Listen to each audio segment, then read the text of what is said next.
Noé trouva grâce aux yeux de l'Éternel Dieu. Genèse 6, 1, 22. Lorsque les hommes eurent commencé à se multiplier sur la face de la terre et que des filles leur furent nées, les fils de Dieu virent que les filles des hommes étaient belles et ils en prirent pour femmes parmi toutes celles qu'ils choisirent.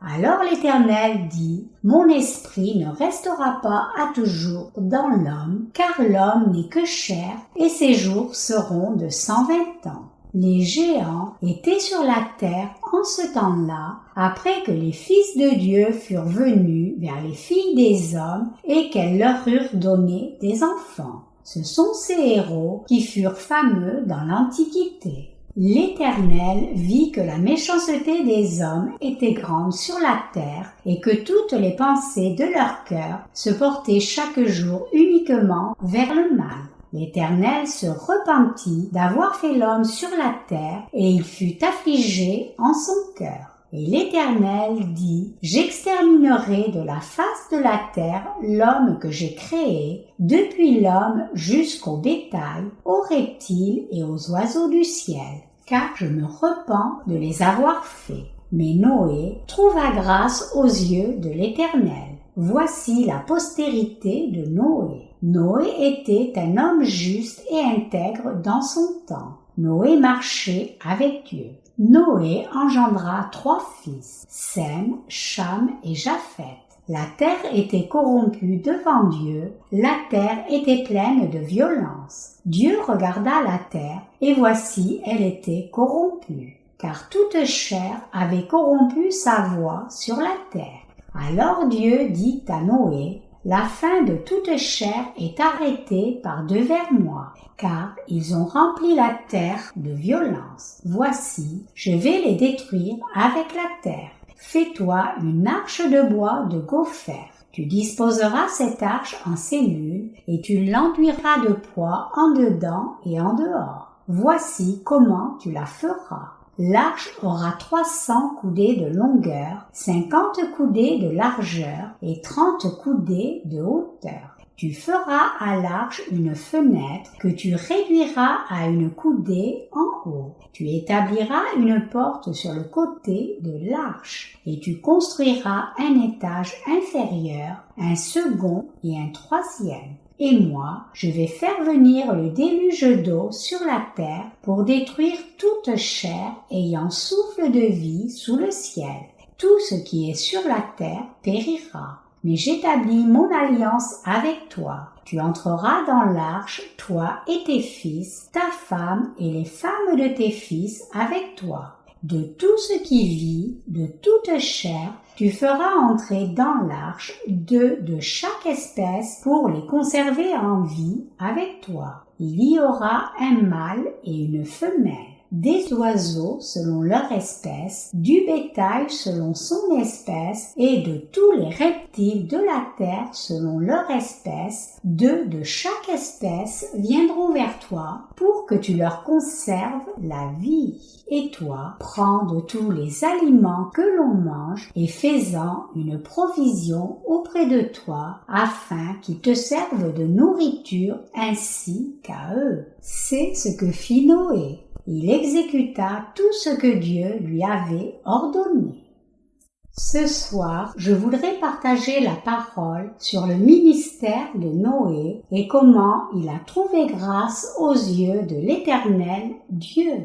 Quel genre d'époque Noé vivait-il? Je voudrais examiner cette question d'abord avant d'entrer dans le sermon d'aujourd'hui. La race humaine a commencé à se répandre sur la face de la planète Terre à partir du premier homme Adam qui a engendré Seth et tous les descendants qui ont suivi. C'est dans cette descendance d'Adam et Seth qu'est né Noé. Cette généalogie est la lignée de la foi. Et Dieu a ainsi concentré son attention sur cette généalogie. Dieu est le maître de l'histoire de la race humaine et l'expression dit « l'histoire, c'est son histoire ». Donc, depuis le commencement, l'histoire de la race humaine est l'histoire du peuple de Dieu. Quand Adam est tombé dans le péché, Dieu ne l'a pas seulement sauvé de sa chute, mais il lui a aussi donné des descendants dans la foi.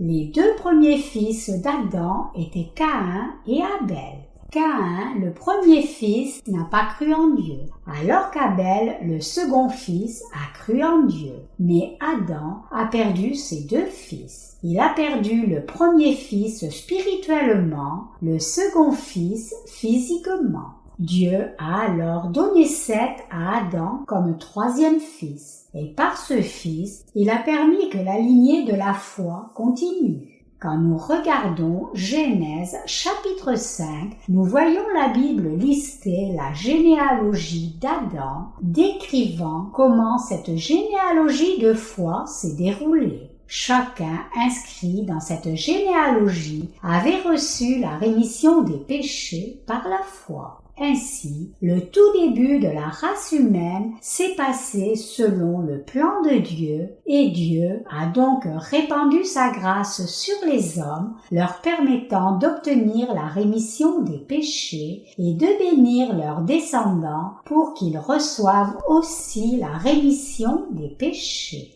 Il est vrai qu'il y avait aussi beaucoup de descendants d'Adam qui ne se confiaient pas en Dieu, mais en dépit de cela, la race humaine a continué à se multiplier. Comme des avancées se faisaient pour rendre la vie plus prospère et confortable, la race humaine a fleuri et grandi en nombre. En même temps, les fils de Dieu ont vu la beauté des filles des hommes et les ont prises pour femmes. La Bible dit qu'en conséquence de cela, les fils de Dieu ont aussi dégénéré en de simples êtres charnels. Cela signifie qu'ils ont cessé d'être des êtres spirituels et sont devenus des êtres charnels à la place. En d'autres termes, ils ont été préoccupés seulement par leurs propres calculs charnels, ne pouvant plus voir le domaine spirituel.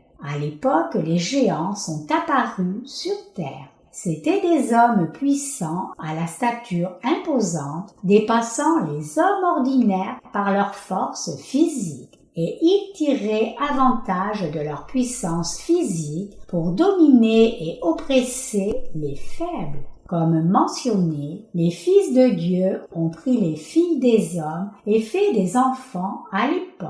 En conséquence, ils ont quitté Dieu. Et le monde a été par conséquent rempli de péchés. La prévalence de la méchanceté à l'époque était probablement aussi forte que maintenant. Ce temps présent est devenu si mauvais que même les plus jeunes commettent toutes sortes de péchés que seuls les adultes commettaient. Et les jours de Noé étaient aussi mauvais comme cela. La Bible dit que toutes les intentions des pensées des gens du temps de Noé étaient continuellement mauvaises. Dieu a donc décidé de balayer toute la race humaine entière de la surface de la terre. Mais la Bible dit « Noé trouva grâce aux yeux de l'Éternel ». Genèse 6, 8. Noé s'est revêtu de la grâce du salut de Dieu. Pourquoi Noé s'est-il revêtu de la grâce de Dieu? Comment a-t-il reçu la rémission de ses péchés? Comment a-t-il pu sauver tous les membres de sa famille? Et comment pouvait-il vivre en serviteur de Dieu? Noé a trouvé le salut de Dieu, mais ce salut a été obtenu non parce que Noé était plus vertueux que quiconque dans son temps, mais parce qu'il craignait Dieu dans son cœur. Noé craignait Dieu, était conscient avec vigilance de la volonté de Dieu, regardait tout du point de vue de Dieu et vivait selon sa volonté par la foi. C'est pour cela que Noé a trouvé la grâce de Dieu en dépit du fait qu'il avait lui-même commis des péchés devant Dieu. En d'autres termes, Noé a pu faire l'œuvre de Dieu parce qu'il était quelqu'un qui suivait Dieu par la foi. Chacun est pareil en ce qui concerne la chair. Personne n'est spécial dans la chair. Cependant, en regardant spirituellement, les gens de foi sont conscients du plan de Dieu et désirent suivre sa volonté en obéissance totale. Même s'ils mènent leur vie sur la terre comme n'importe qui d'autre, ils sont spéciaux aux yeux de Dieu. C'est à des gens spirituels comme cela que Dieu donne la bénédiction et confie son œuvre. Il est dit ici, dans le passage des Écritures d'aujourd'hui, que Noé a trouvé grâce aux yeux de l'Éternel Dieu, et cela signifie que Noé était effectivement un homme spirituel aux yeux de Dieu. Noé était conscient de la volonté de Dieu et désirait pratiquer et suivre cela dans sa vie. C'est pour cela que Dieu a non seulement sauvé Noé, mais il lui a aussi permis de se préparer au monde suivant. Dieu a fait que Noé construise l'arche. Et après avoir permis à Noé de prendre sa famille et des créatures vivantes dans l'arche avec lui, Dieu lui a fait ouvrir le nouveau monde. Comme Noé, il y a beaucoup de gens sur terre qui ont aussi reçu la rémission des péchés. Qui sont alors ces gens qui ont reçu la grâce de Dieu? Ce sont ceux qui sont conscients de la volonté de Dieu. Ces gens qui sont conscients de la volonté de Dieu et désirent la suivre se trouvent aujourd'hui parmi les nombreuses personnes vivant dans ce monde. Donc, c'est à travers ces gens-là que Dieu révèle sa volonté et accomplit son œuvre.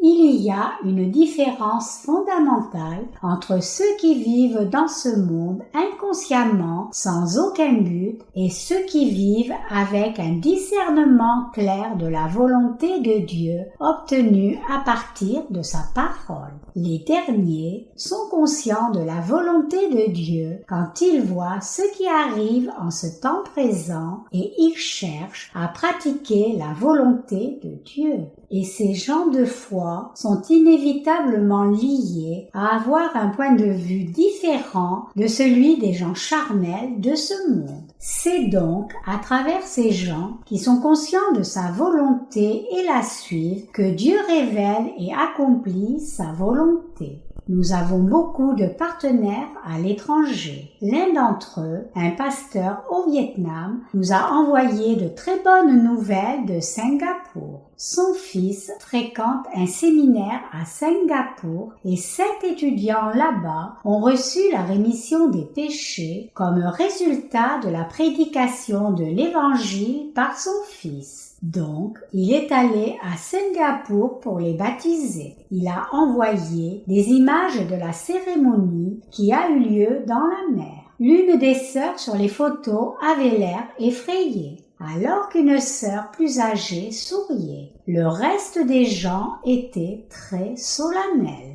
Mes chers croyants, même si ce temps présent est tellement rempli de péchés que Dieu ne peut que le condamner, il voit encore les gens qui sont conscients de sa volonté et cherchent à la suivre. Ce sont ces gens que Dieu sauve. C'est à travers eux que Dieu accomplit sa volonté. Et ce sont ces saints rachetés que Dieu revêt de sa grâce. De plus, Dieu permet à ces gens de sauver les autres aussi, et c'est à travers eux que Dieu accomplit tout ce qu'il a planifié pour le futur. Il est très important que nous saisissions tous cela. Après avoir revêtu Noé de sa grâce, Dieu lui a ordonné de construire une arche. Dieu a donné à Noé des instructions détaillées sur la façon de construire l'arche, spécifiant la taille et les matériaux, et Noé a fait exactement comme Dieu l'a dit.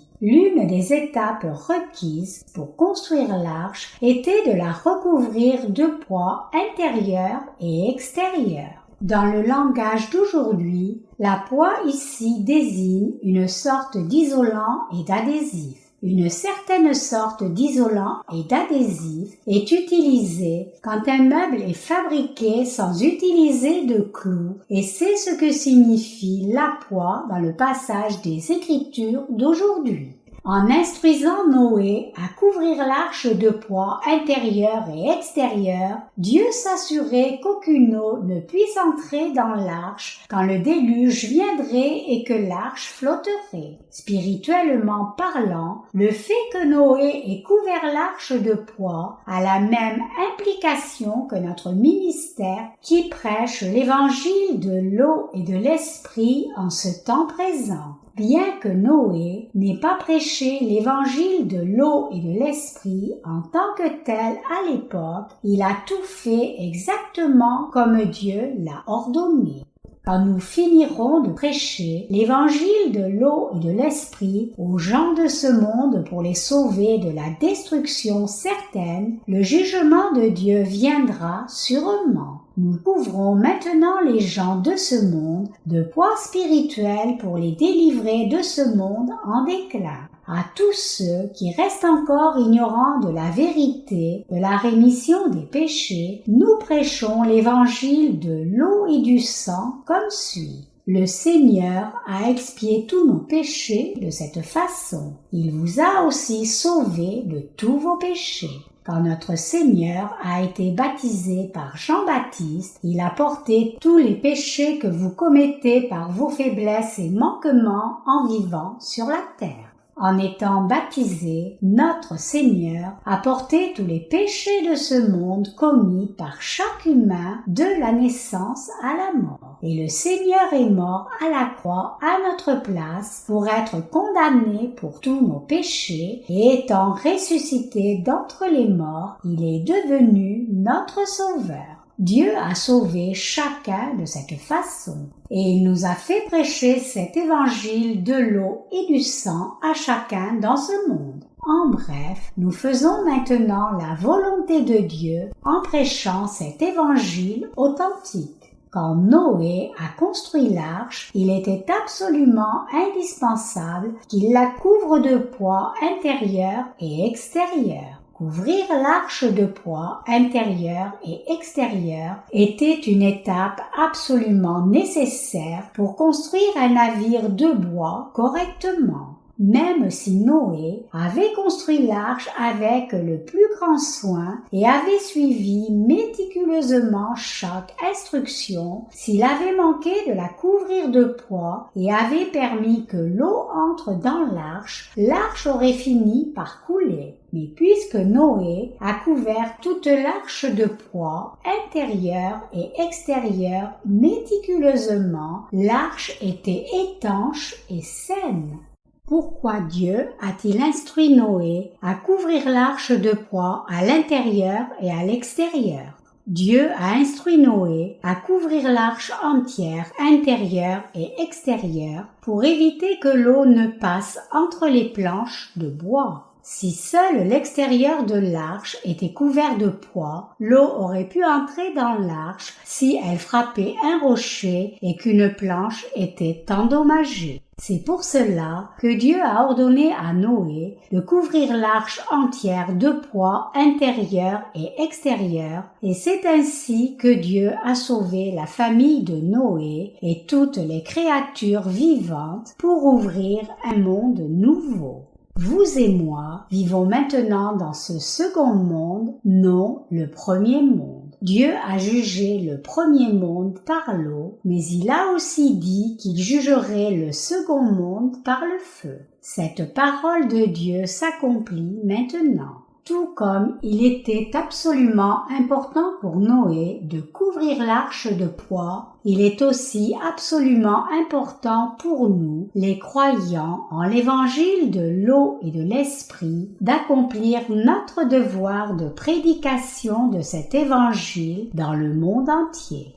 Beaucoup de chrétiens disent arbitrairement qu'ils ont reçu la rémission de leurs péchés juste en croyant au sang de la croix seul. Comment peuvent-ils gérer ces péchés alors? Ils n'ont personne d'autre vers qui se tourner que nous. En d'autres termes, ils peuvent être lavés de leurs péchés, inscrits dans leur conscience seulement si nous leur prêchons cet évangile de l'eau et de l'esprit, leur disant « Le Seigneur a accompli toute justice en portant tous vos péchés quand il a été baptisé par Jean-Baptiste. Il a porté chacun de vos péchés pour accomplir toute justice. » C'est seulement en croyant au baptême du Seigneur et en son sang à la croix que vous pouvez être complètement lavés de tous vos péchés. Les êtres humains sont fragiles.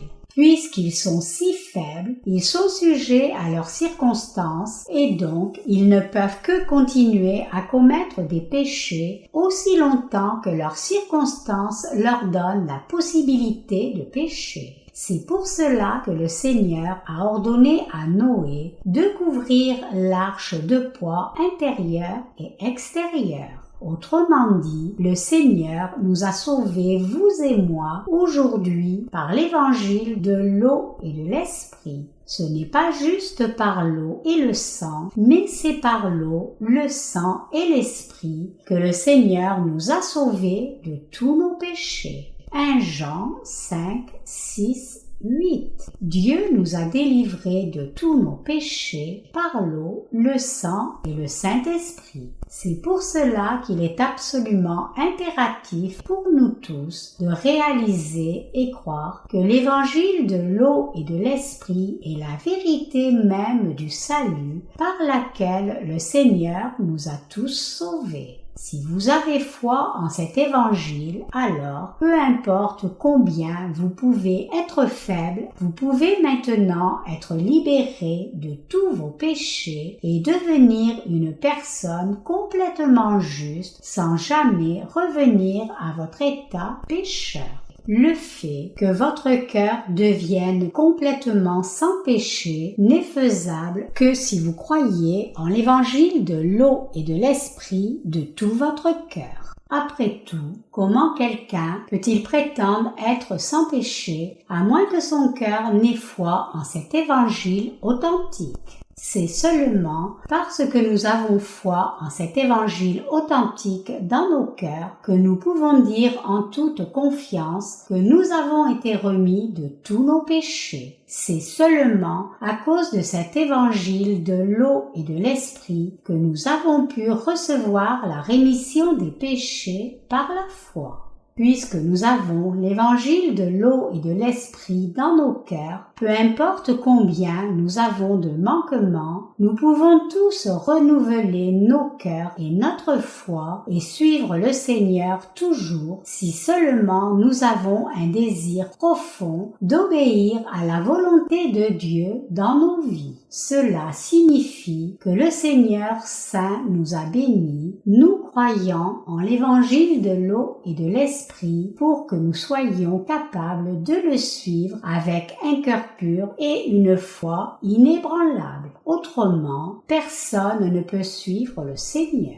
Tout comme Dieu dit qu'il n'y a pas de juste, pas même un seul, il n'y a effectivement pas une seule personne sur la terre qui soit juste de façon innée. Cependant, puisque le Seigneur nous a sauvés en venant sur cette terre, étant baptisé par Jean-Baptiste, versant son sang à la croix et ressuscitant des morts, nous avons pu devenir sans péché aux yeux du Seigneur et nous sommes maintenant en mesure de vivre pour l'œuvre juste de Dieu, peu importe combien les œuvres de notre chair peuvent avoir de manquements. Il a expié tous nos péchés que nous commettons dans la chair et la pensée. Il est donc très important pour nous de saisir quelle bénédiction merveilleuse c'est que Dieu nous ait complètement scellés, intérieur et extérieur par sa grâce, tout comme l'arche a été couverte de poids intérieur et extérieur.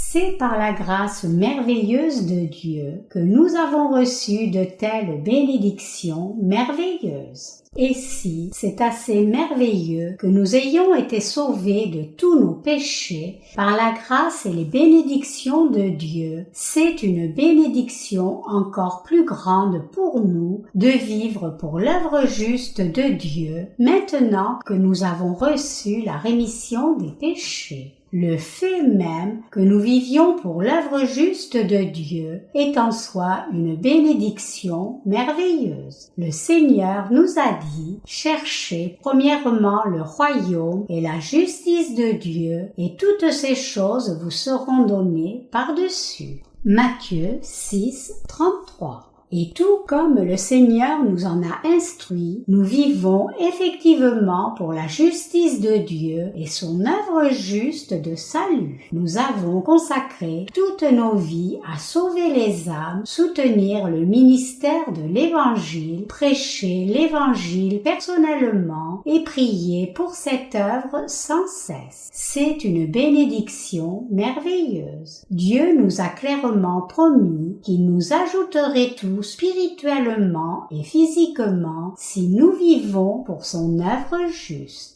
Beaucoup de gens dans ce monde pensent qu'ils ont eu plutôt du succès par eux-mêmes. Mais à mes yeux, ces gens mondains n'ont rien accompli. Tout ce qu'ils ont réalisé, c'est arriver à gagner leur vie. Certains peuvent même être des administrateurs d'une grande coopérative, mais ils vivent seulement dans l'opulence. D'autres peuvent posséder leur propre affaire florissante, mais ces gens aussi gagnent seulement leur vie. Ils peuvent tous être ruinés au moment où quelque chose va mal. Dans pratiquement chaque pays, les membres de gouvernement ont droit à une pension généreuse une fois qu'ils quittent leur poste, même s'ils ont servi seulement quelques mois. La même chose est vraie pour les présidents, les premiers ministres, les législateurs et ainsi de suite.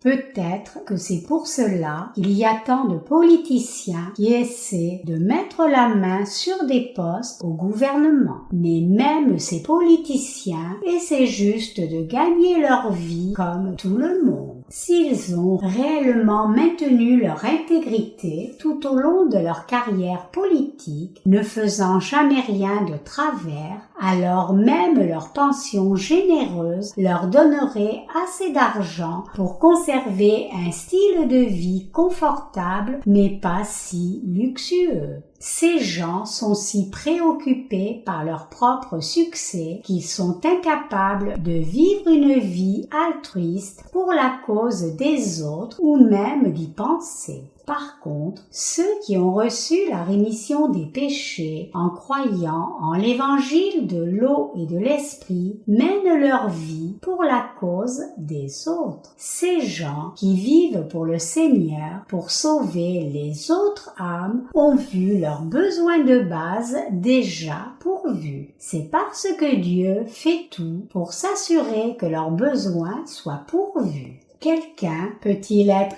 absolument sûr que tous ses besoins basiques soient pourvus s'il travaille juste assez dur? Non, ce n'est pas le cas. Travailler dur ne signifie pas nécessairement que vous pouvez combler tous vos besoins basiques. Même si beaucoup de gens sur la terre travaillent dur et trompent même parfois les autres et font de mauvaises choses pour assurer leur propre succès, ils luttent quand même juste pour joindre les deux bouts. Peu peuvent assurer leurs besoins basiques si facilement. Qu'y a-t-il de si béni chez ceux qui ont reçu la rémission des péchés? C'est qu'ils vivent pour la justice de Dieu et son plaisir. Qui sont ces gens bénis alors? Ce sont ceux qui n'adorent pas de veau d'or.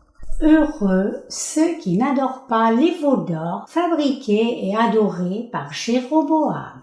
Une fois que vous adorez un veau d'or, vous devez continuer à lui faire des offrandes, vous incliner devant lui et le servir. Qui est derrière cette adoration des veaux d'or? Le diable est derrière. Donc, quiconque adore des veaux d'or sera mis à mort certainement, et quiconque sert le diable sera maudit par Dieu.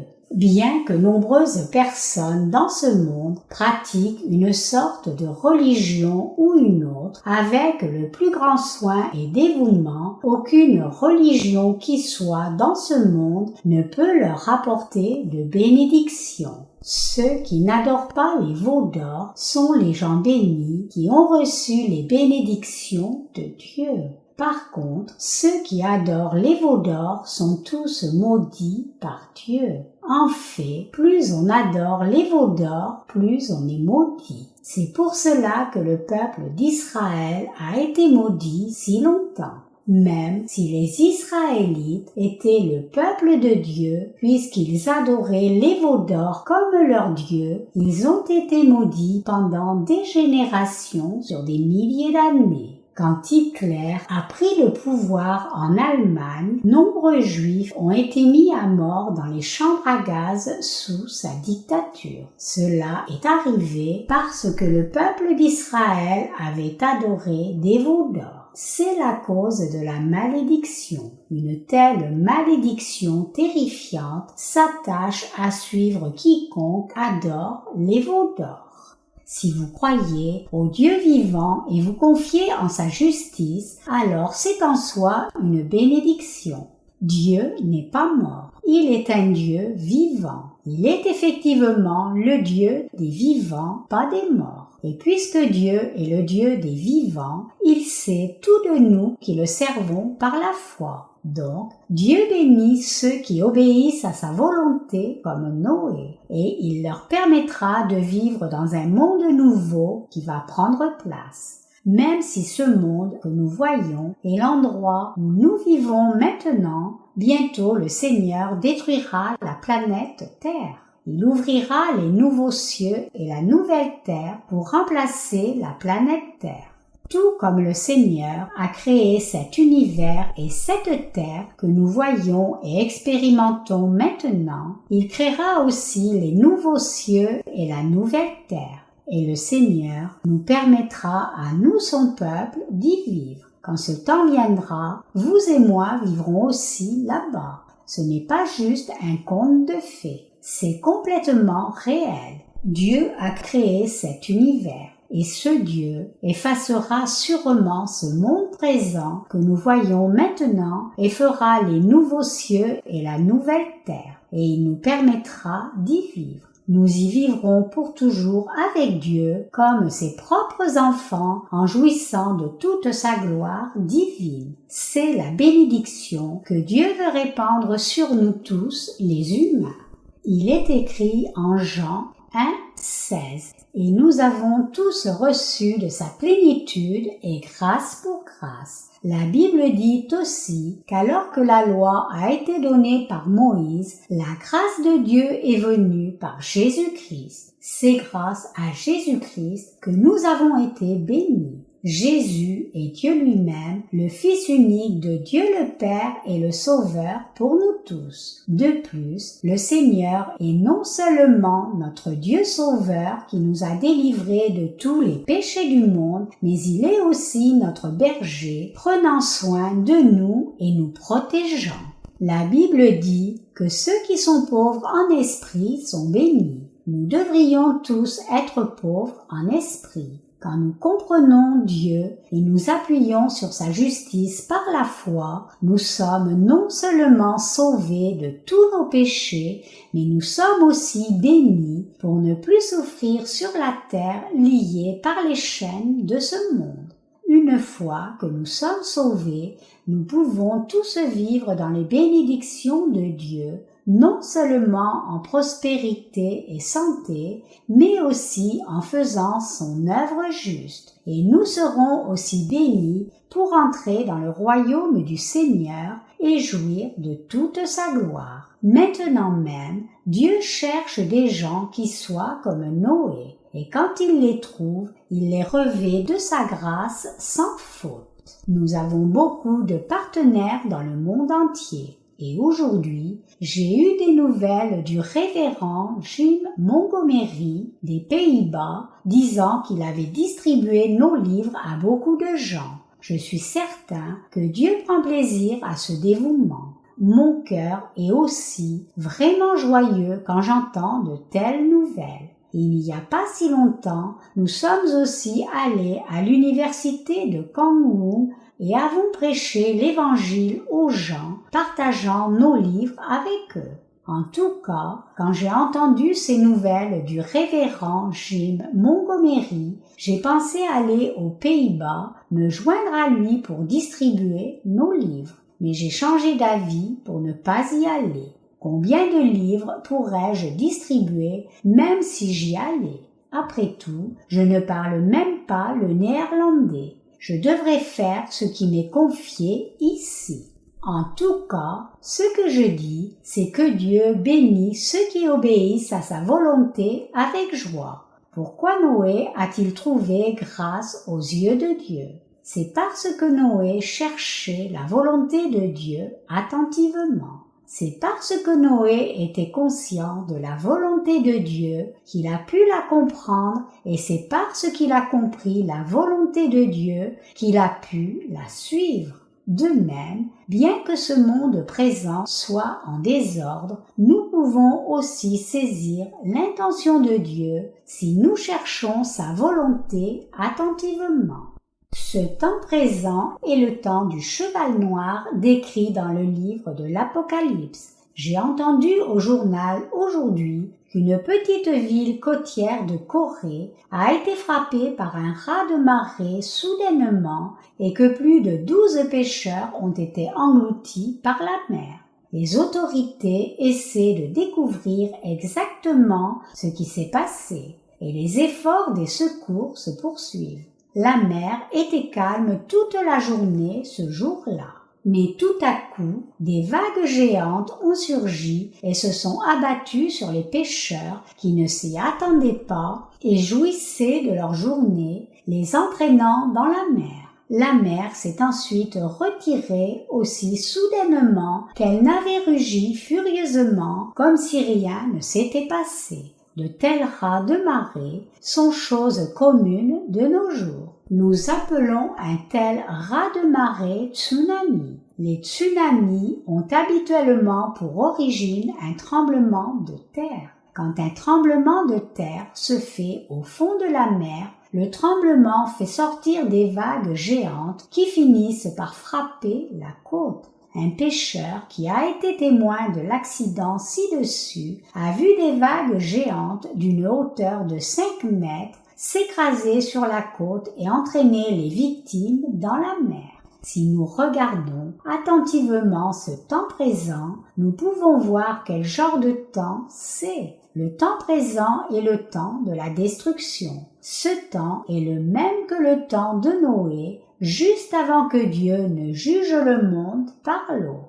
Et Dieu a dit qu'il allait frapper ce monde et le détruire complètement par le feu. Nous vivons dans un tel temps. Nous devons donc tous être sur nos gardes. Nous avons ce devoir de prêcher l'évangile de l'eau et de l'esprit à chacun de ceux qui, en ce temps, ne connaissent pas encore cet évangile. Et nous devons nous appuyer sur la justice de Dieu et vivre une vie juste. Une telle vie de foi est pour nous-mêmes. Noé a obéi à la volonté de Dieu pour lui-même, mais qui a finalement bénéficié de cela. N'est-ce pas réellement Noé lui-même qui a été au bénéfice de son obéissance? Effectivement, l'obéissance de Noé lui a bénéficié à lui et à sa famille. De plus, Noé a aussi pu sauver nombreux animaux en obéissant à la parole de Dieu. Qui sera sauvé si nous obéissons aussi à Dieu comme cela? Les membres de notre propre famille ne seront-ils pas sauvés? Nos prochains et chacun dans le monde entier ne seront-ils pas sauvés? Vivre pour Dieu en soi et pour nous-mêmes, et c'est aussi pour la cause des autres dans ce monde. Nous devons vivre notre foi en réalisant cela.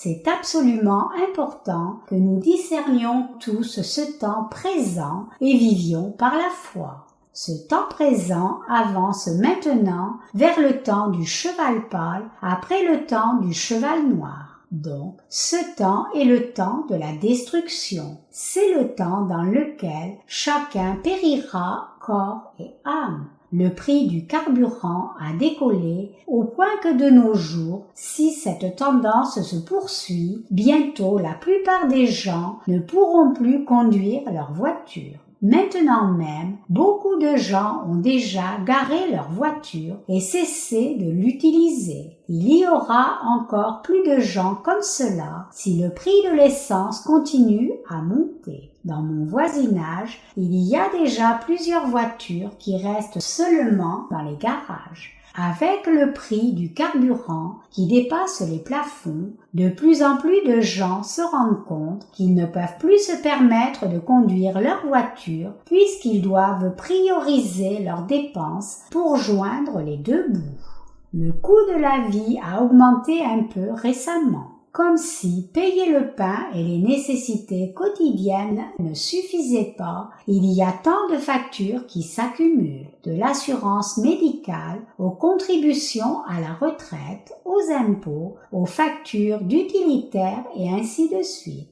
Un pasteur qui sert à Séoul m'a dit une fois que bien que la ville soit renommée pour sa richesse, beaucoup de propriétaires de petits bâtiments sont en fait ruinés. Ils doivent compter chaque centime juste pour y arriver. À Séoul, il vous faut plus d'1 million de dollars juste pour acheter un appartement. Quand j'ai entendu cela, j'ai dit au pasteur, « Bon, si quelqu'un à Séoul a vendu son appartement, il peut acheter un manoir ici dans ma ville. » Mais le pasteur m'a dit, « Bon, ce n'est en fait pas si simple. Beaucoup de gens à Séoul luttent juste pour s'en sortir. Certains ont tellement de pression pour l'argent qu'ils louent leur maison et vivent dans des logements sous les toits de leur immeuble à la place juste pour avoir assez de nourriture. Je vous dis cela pour vous montrer combien